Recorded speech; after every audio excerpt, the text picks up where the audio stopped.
அம்மா வினோ, இந்த மாதிரி சூழ்நிலையில வீட்டுல பொம்பளைங்க இல்லாம குழந்தைய பாத்துக்கிறது ரொம்ப சிரமம். கற்பகம் வர்ற வரைக்கும் நம்ம இருந்து பாத்துக்கிட்டாதான் சரியா இருக்கும்.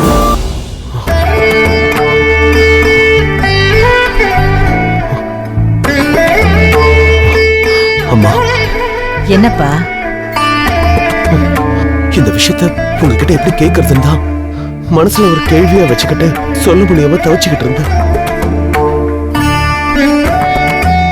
சொன்னா நீங்க எப்படி எடுத்துப்பீங்களோ, எனக்கு தப்பா நினைச்சிருவீங்களோ, இல்ல உங்களை தர்ம சங்கடத்துல ஆளாக்கிடுவனோன்னு 1000 கேள்வி என் மனசுல ஓடிக்கிட்டு இருந்துச்சுமா.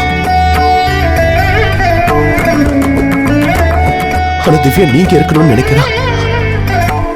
எனக்கு என்ன பண்றதுன்னே தெரியலம்மா.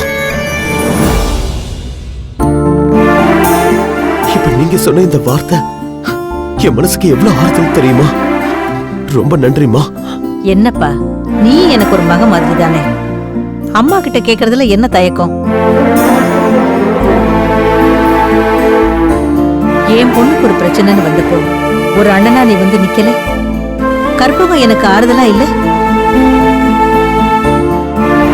அதுவும் இந்த மாதிரி சூழ்நிலையில தனியா தவிக்க விட்டுட்டு போயிடுவாங்களா? அப்புறம் நாம பழகி என்ன பிரயோஜனம் சொல்லுங்க? என்ன சொல்ற வினோ?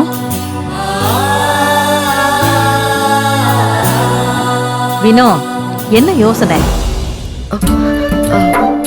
இல்லத்த, 2 நாள் நம்ம இங்க தங்குறது சரியா வருமா?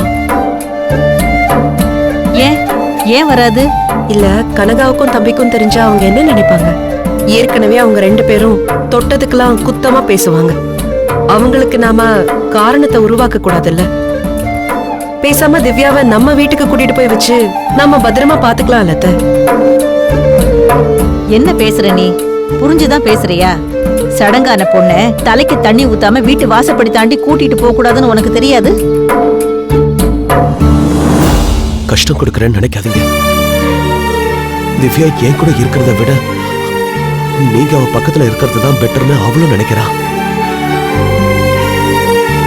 நீங்க இருந்தாதான் அவ கொஞ்சம் பயப்படாம இருப்பா. அதுவும் இல்லாம நீங்க இங்க இருந்தாதான் என்னாலே அவளை பார்க்க முடியும். அவளுக்கு என்னால உதவ முடியலனாலும் அவளை பார்த்துக்கிட்டாதான் இருப்பேன். அதான் தம்பியே இவ்வளவு தூரம் சொல்லுதில்ல. கற்பகம் நம்ம குடும்பத்துக்கு எவ்வளவு அனுசரணையா இருந்தா. அவ இல்லாத இந்த சமயம் நாம தான் கூட மாட இருந்து கவனிச்சுக்கணும். நீ குழந்தைய பத்தி மட்டும் நினைச்சு பாரு. கனகாவை பத்திலாம் ஒண்ணும் யோசிக்காத. அவளை நான் பாத்துக்கிறேன்.